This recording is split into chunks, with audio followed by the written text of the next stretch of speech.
अपने सपनों को पूरा कर लूं, अपने सपनों को पूरा कर लूं या समझौता कर लूं हालातों से, जिंदगी के इन थपेड़ों से निखर जाऊं या सही वक्त की आस में इंतजार करता रहूं। So hello and welcome to the divine world of education. I am your mentor Kartikeya Shukla. और जैसा कि मैंने तुम्हें आज का ज्ञान दिया कि या तो मैं अपने ये जो मेरे हालात चल रहे हैं, मेरा मतलब मेरे नहीं, फॉर एग्जाम्पल की बात कर रहा हूं, ठीक है, कि जैसे तुमने बहुत बढ़िया डायलॉग सुना होगा ना कि जो है तुम गरीबी में पैदा हुए ये तुम्हारा गुनाह नहीं है, लेकिन तुम गरीब ही मरे जा रहे हो ये तुम्हारा जरूर गुनाह है, ठीक है। तो कहने का मतलब ये है कि जो तुम्हारे हालात चल रहे हैं, या तो टके की तीन बात बन के जिंदगी जीना चालू कर दो, या तो फिर उसे बेहतर करने की कोशिश करो। और हम सब तैयारी कर रहे हैं तुम्हारे भविष्य को बेहतर करने की, ठीक है। सो आई बात समझ में। सो हमारे लिए आज का ज्ञान था बेसिकली, ज्यादा आज टाइम पास ना करते हुए हम सीधे स्टार्ट करते हैं हमारा chapter, that is human health and disease का थर्ड लेक्चर। कल हमने एड्स पढ़ा था, क्या होता है। आज हम पढ़ने जा रहे हैं एक description about helminthic family.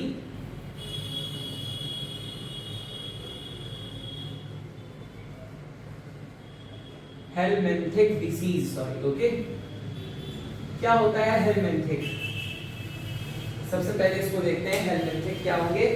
Helminthic आप सब लोगों ने 11th क्लास में क्लासिफिकेशन में पढ़ा होगा, प्लैटीहेलमिंथिस, प्लैटीहेलमिंथिस, एस्केलमिंथिस,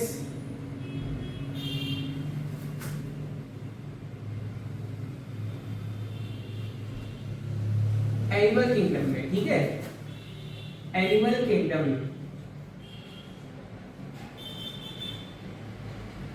तो कहने का मतलब ये है कि इनके माध्यम से हमें जो भी डिसीज हो रही है, इनके माध्यम से हमको जो भी डिसीज हो रही है वो सब किस कैटेगरी में जा रही है, हेलमिंथिक डिसीज की कैटेगरीज में जा रही हैं, ठीक है। तो चलिए कुछ हेलमिंथिक कैटेगरीज हम लोग देख लेते हैं कौन कौन सी होंगी हेलमिंथिस में। जैसे सबसे पहले एक था हमारा एस्कैरिस। एस्कैरिस का नाम सुना है, स्पॉटिंग्स में खूब सारे बनाया होगा तुम लोगों ने diagram, male and female Ascaris का, ठीक है। तो एक बीमारी का नाम है एस्कैरियासिस, एस्कैरियासिस, ठीक है। तो एस्कैरियासिस जो बीमारी थी उसको उसका पॉजिटिव एजेंट क्या है, एस्कैरियासिस का उसका पॉजिटिव एजेंट है एस्कैरिस। क्या है? एस्कैरिस है। आई बात समझ में? क्या है? एस्कैरिस है। एक बीमारी और तुमको बता दें, उसका नाम होता है तुम्हारा, तुमने बहुत ही फेमस और बहुत ही मशहूर बीमारी है एलिफेंटियासिस, या इसको हम कहते हैं फाइलेरियासिस। क्या कहते हैं? फाइलेरियासिस भी कहते हैं, ठीक है। ये किससे हो रही है तुम्हारे? ये हो रही है तुम्हारे एक एस्केलमिंथिस फैमिली से है, तुम्हारा एस्केलमिंथिस क्लासिफाइलम से है, वुचरेरिया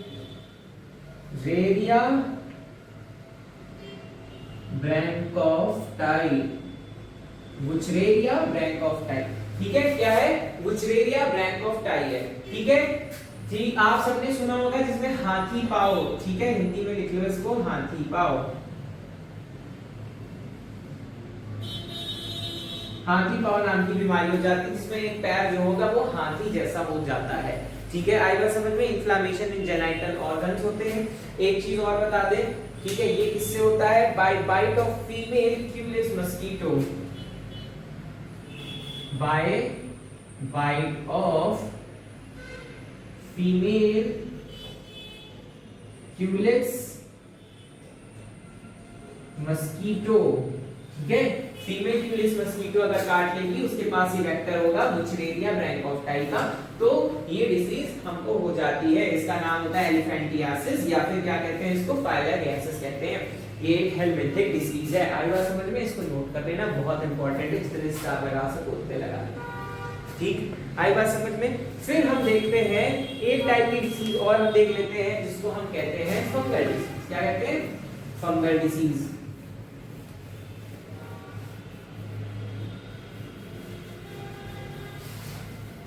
कभी तुम लोग सुनते होगे ना, जैसे टीवी वगैरह में बहुत ऐड आता है दांत खाल खुजली का, ठीक है।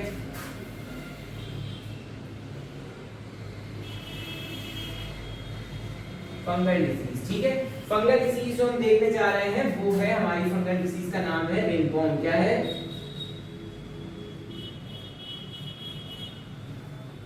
रिंगवॉर्म। तो रिंगवॉर्म क्या होगी? रिंगवॉर्म में सबसे पहले तो तुम्हारा जो पॉजिटिव एजेंट है वो है माइक्रोस्पोरम। क्या है? माइक्रोस्पोरम है। क्या है? माइक्रोस्पोरम है। फंजाई है ये। क्या है? फंजाई। ठीक है। कैसे होगा? By using others towels. ठीक है, मतलब जैसे कहा जाता ना, आपने पर्सनल हाइजीन के लिए किसी दूसरे का टॉवल कॉम यूज मत करो। ठीक है, तो क्यों ना यूज करो? क्यों भाई? देखो अगर उसको इन्फेक्शन होगा तो तुमको भी हो जाएगा। आई बात समझ में? इसके सिम्टम्स क्या होंगे? सिम्टम्स बेसिकली ये होगा, बॉडी में रैशेस हो जाते हैं, फंगल इन्फेक्शन हो जाएगा, प्राइवेट पार्ट्स में बहुत सारा इन्फेक्शन हो जाता है। तो बेसिकली ये सारी चीज किसकी है? तुम्हारे रिंगवॉर्म्स के ही सिम्टम्स है। और ट्रांसमिशन कैसे होता है? By using others towels com etcetera. ठीक, ये तुम्हारी बात कर ली हमने फंगल डिसीज की। अभी एक टॉपिक, एक टाइप की डिसीज और हम पढ़ते हैं, वो है तुम्हारा प्रोटोजोअन डिसीज। कौन सी डिसीज है? प्रोटोजोअन डिसीज है। उसको भी एक बार देख लेते हैं जल्दी से। प्रोटोजोअन यानी जो प्रोटोजोआ से हो रहे हैं। ठीक है, प्रोटोजोअन डिसीज। चलो, पहली डिसीज है तुम्हारी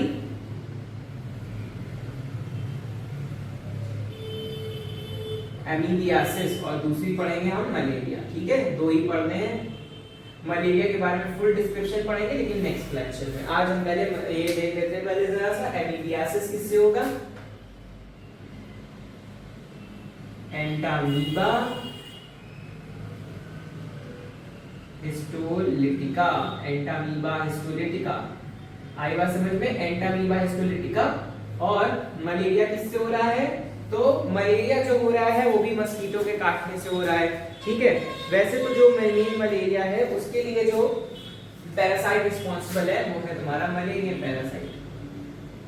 मलेरियन पैरासाइट, जिसका नाम क्या है? मलेरियन पैरासाइट का नाम है तुम्हारा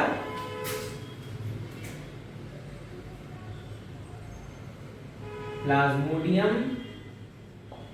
वाइवेक्स। क्या है? Plasmodium vivax.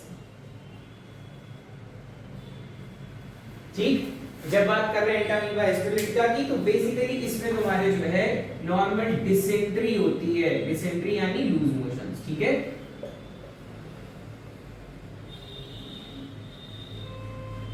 आई बात समझ में?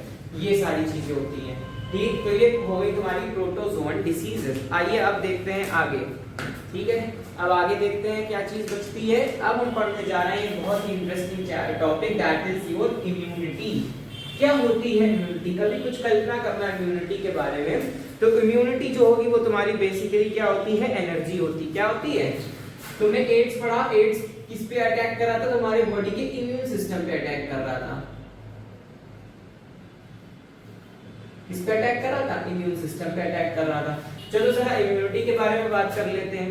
सो बेसिकली आपके एनसीईआरटी में लिखा है the overall ability of the host to fight with a pathogen और microorganism, that is disease causing microorganism, is termed as immunity.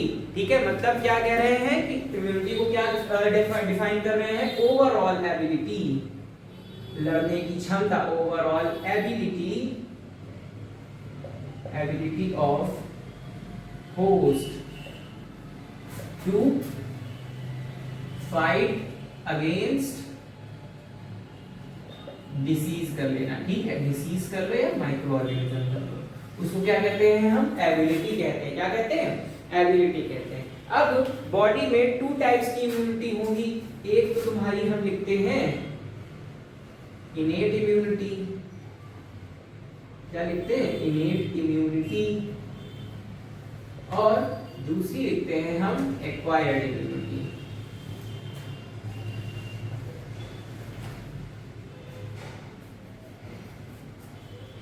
ठीक है, तो इनेट इम्यूनिटी कैसी होगी? इनेट इम्यूनिटी जो होती है वो होती है कॉन्जेनिटल। कैसी होती है? कॉन्जेनिटल। कॉन्जेनिटल का मतलब बता चुके, मतलब जो कैसी होंगी? बाय हमको मिली होंगी थ्रू जीन्स। थ्रू जीन्स मतलब one generation to another generation. और ये जो होती हैं ये होती हैं नॉन स्पेसिफिक। मतलब क्या, ये होंगी नॉन स्पेसिफिक, मतलब ये किसी भी पैथोजन को, कोई भी चाहे कोई पैथोजन हो, चाहे बैक्टीरिया हो, चाहे वायरल हो, चाहे फंजाई हो, चाहे प्रोटोजोआ, चाहे हेल्मिंथ्स, सबको एक जैसा ही ट्रीट करेंगी, किसी के लिए किसी के साथ स्पेशल बिहेवियर नहीं करती। फिर जब बात एक्वायर्ड इम्यूनिटी की करते हैं तो ऑब्वियसली हमें मिलती है आफ्टर बर्थ, आफ्टर बर्थ बाहर से मिलेंगी, ठीक है। और ये कैसी होती है, पैथोजन स्पेसिफिक होती है। कैसी होती है, पैथोजन स्पेसिफिक होती है, मतलब अगर वायरल अटैक है तो वायरल के लिए दूसरा फंक्शन होगा, और बैक्टीरिया है तो बैक्टीरिया को दूसरी तरह से ट्रीट किया जाएगा। तो ये होती हैं तुम्हारी दो टाइप्स की immunity, that is innate immunity and number 2 is acquired immunity. ठीक, तो बात जब इम्यूनिटी की जा रही है तो हमारी बॉडी में कुछ बैरियर्स के रूप में चीजें प्रेजेंट है। ठीक, क्या प्रेजेंट है, बैरियर्स के रूप में चीजें प्रेजेंट है, मतलब हमारी बॉडी में पहले से ही कुछ ना कुछ बैरियर प्रेजेंट है जिनको हम कहते हैं कॉन्जेनिटल। ठीक, इनेट इम्यूनिटी के बारे में थोड़ा सा डिस्कस कर रहे हैं।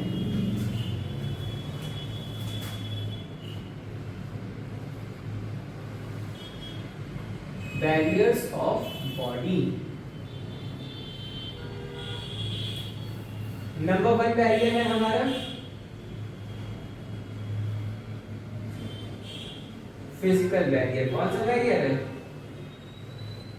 अब तुम खुद देखो तुम्हारे बॉडी में तुम्हारा जो पूरा मस्कुलर सिस्टम है वो किससे सराउंड किया गया है, स्किन से सराउंड किया गया है। तो यानी कि फिजिकल बैरियर का काम कौन कर रहा है, स्किन कर रहा है। ठीक है, फिर एक सेकंड टाइप का बैरियर हमारी बॉडी में प्रेजेंट है, दैट इज फिजियोलॉजिकल बैरियर। कौन सा बैरियर है, फिजियोलॉजिकल बैरियर है। ठीक है, फिजियोलॉजिकल बैरियर आपके सलाइवा हो गया,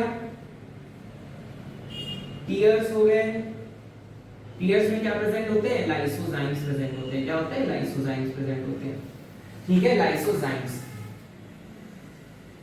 देखो सलाइवा, आपके बॉडी में जो भी, सॉरी आपके माउथ में सलाइवा प्रेजेंट है। ठीक है, सलाइवा आल्सो हैव कैपेबिलिटी, आप समझ लीजिए आप खाने के माध्यम से कई बार अगर मान लीजिए बैक्टीरिया खा लेते तो वहां पे आपके बैक्टीरिया को कौन सबसे पहले कौन मार देता है, सलाइवा ही मार देता है। तो saliva is a type of physiological barrier. ठीक है, फिर थर्ड आता है सेलुलर बैरियर। कौन सा बैरियर, कौन सा बैरियर आ रहा है, सेलुलर बैरियर आ रहा है। सेलुलर बैरियर आपकी बॉडी में कौन है, yes you are right, WBC, जिसको हम कहते हैं ल्यूकोसाइट्स। क्या कहते हैं, ल्यूकोसाइट्स। WBC को हम और एक नाम देते हैं आर्मी ऑफ ह्यूमन बॉडी। ठीक है, इसके बारे में भी विस्तार से चर्चा करेंगे जब हम एंटीबॉडी पढ़ेंगे। ठीक है, तो 3 बैरियर तो ये हो गए। एक बैरियर और होता है हमारे पास साइटोकाइन बैरियर। कौन सा बैरियर है,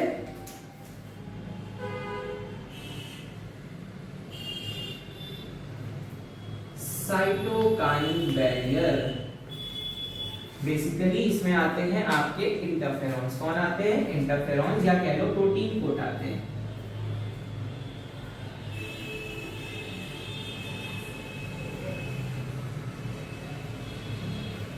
ठीक, सो ये तो आपके बॉडी के कुछ बैरियर्स की बात हो गई कि आपकी बॉडी में कौन कौन से बैरियर, वॉरियर नहीं है ये, बैरियर्स है। बैरियर्स मतलब रोक।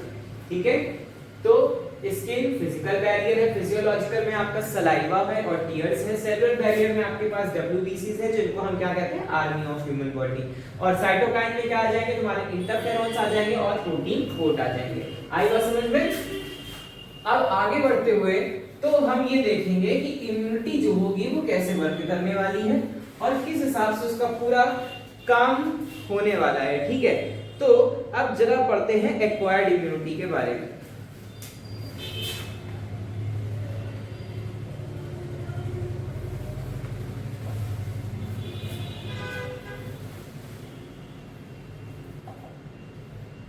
ठीक है, इसमें हम पढ़ेंगे तुम्हारे सबसे पहले। ठीक है, चलो एक्वायर्ड इम्यूनिटी की बात करने से पहले जरा पढ़ते हैं कि WBC क्या है। WBC अपने आप में क्या है, एक एंटीबॉडी है। क्या है, एंटीबॉडी है। क्या होती है antibody? Antibody works against antigen.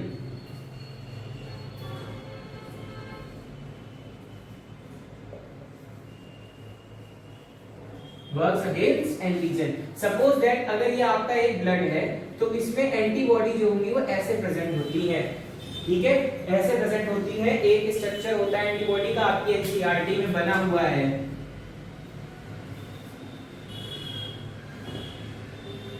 ठीक है, ये कैसा स्ट्रक्चर है? वाई शेप्ड स्ट्रक्चर है, अभी हम इसके बारे में पढ़ेंगे। ठीक है, एंटीबॉडी कैसी होती है? Works against antigen. आगे देखते हैं, एंटीजन के अगेंस्ट वर्क कर रही है, तो यानी कि हम क्या बता रहे हैं कि डब्ल्यूबीसी है। तो डब्ल्यूबीसी के आपको मैंने नाम बताए हुए हैं, कौन कौन से डब्ल्यूबीसी प्रेजेंट होते हैं। एक तो ग्रैन्युलोसाइट्स होंगे और ए ग्रैन्युलोसाइट्स होंगे। कौन कौन से होते हैं? न्यूट्रोफिल्स, एसिडोफिल्स, बेसिडोफिल्स, बेसिडोफिल्स, और आपका क्या था? ल्यूकोसाइट्स, लिम्फोसाइट्स, सॉरी, लिम्फोसाइट्स, और लास्ट मोनोसाइट्स। ठीक है, मोनोसाइट्स।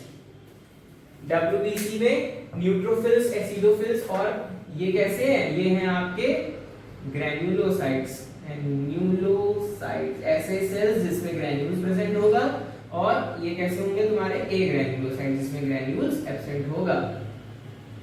आई बात समझ में? ठीक, तो बेसिकली इसमें जो है फंक्शन पूरा हमारे लिम्फोसाइट का है। ठीक है, दो टाइप्स के लिम्फोसाइट होंगे, एक होंगे बी लिम्फोसाइट और दूसरे होते हैं हमारे टी लिम्फोसाइट। कौन से होते हैं? T lymphocytes. जब बात बी लिम्फोसाइट्स की हो रही है तो एक चीज हमेशा ध्यान रखना, बी फॉर है बोन मैरो। क्या है? Bone marrow. जब बात टी की हो रही है तो टी का मतलब है थाइमस ग्लैंड। कहने का मतलब ये है कि ब्लड का फॉर्मेशन बोन मैरो में होता है, तुम सबको पता होगा। बोन मैरो में ब्लड बन रहा है, तो हमने लिखा एक जगह बोन मैरो है और एक जगह थाइमस ग्लैंड है। कहने का मतलब ये है कि ये दोनों बनेंगे जरूर, वहां पे बोन मैरो में बनेंगे दोनों बोन मैरो में, लेकिन जो बी लिम्फोसाइट्स होते हैं वो मैच्योर भी बोन मैरो में होते हैं, और टी लिम्फोसाइट जो होते हैं वो कहां मैच्योर होते हैं? वो मैच्योर होते हैं तुम्हारे थाइमस ग्लैंड में। ठीक है, तो यानी कि दोनों का मैच्योरेशन ऑफ बी लिम्फोसाइट्स कहां होगा? बोन मैरो में, और मैच्योरेशन ऑफ टी लिम्फोसाइट्स कहां होगा? थाइमस ग्लैंड में होगा। कहां होगा? थाइमस ग्लैंड में होगा। आई बात समझ में? अब देखना, ये जो तुम्हारे टी लिम्फोसाइट्स हैं ये अगेन टू टाइप्स के होने जा रहे हैं। एक तो होते हैं टी एच सेल्स और दूसरे होते हैं टी सी या टी के सेल्स। ठीक, कैसे होते? चलो जरा एक बार फिर से इसको देखते हैं।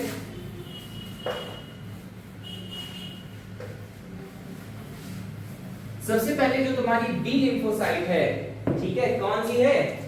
B lymphocyte.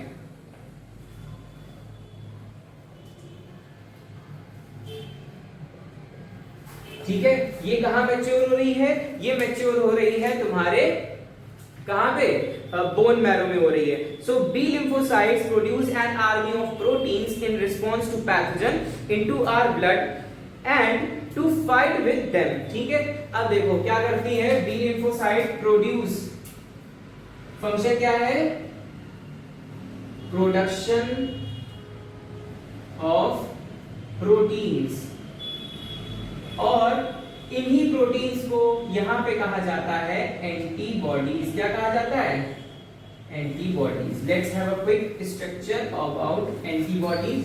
तो जब बात एंटीबॉडीज की जा रही है, ठीक है, तो हम लिख सकते हैं कि antibodies are Y shaped, antibodies are Y shaped, plus इनका अरेंजमेंट होता है H2L2।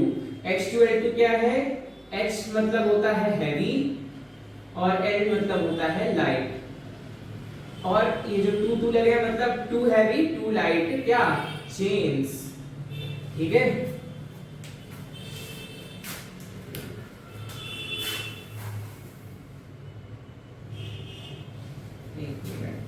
ये टॉपिक बी लिम्फोसाइट ही है, ध्यान रखना, ठीक। डायग्राम बना रहे हैं इसलिए बना इरेज किया है।